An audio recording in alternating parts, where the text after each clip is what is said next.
मसीह के जिंदा और जलाली नाम में आप सबको सलाम। आज हम यूआस की बाइबल स्टोरी देखेंगे। अगर आप चैनल पर नए हैं तो चैनल को सब्सक्राइब करें और बेल आइकन को जरूर दबाएं। आइए हम अपनी वीडियो को शुरू करते हैं।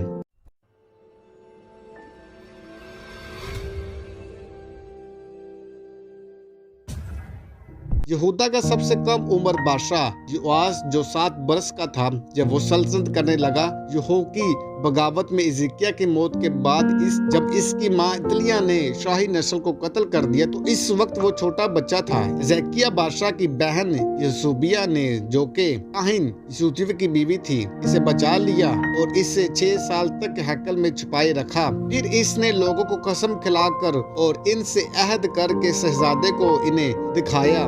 यूआस बादशाह बन गया और इतलिया को कत्ल कर दिया गया। यहूदिया के जीते जी वो खुदा का वफादार रहा, लेकिन यहूदिया के मरने के बाद वो खुदा से मनखरफ हो गया और काहिन के बेटे को कत्ल करवा दिया। बादशाह के ये काम लोगों को बहुत बुरा लगा। यूं बादशाह के मुलाजमों ने यहूदिया के काहिन के बेटे के खून के सबक इसे खिलाफ साजिश की और इसे उसके बिस्तर पर कत्ल कर दिया। अगरचे यूआस से गलतियां सरआज हुई वो भी इसका शुमार यहूदा के 5 अच्छे बादशाहों में होता है। इसके दौर में बुत प्रस्ती को खत्म किया गया, हैकल की मरम्मत की गई और चंदा के संदूक का अजरा किया गया।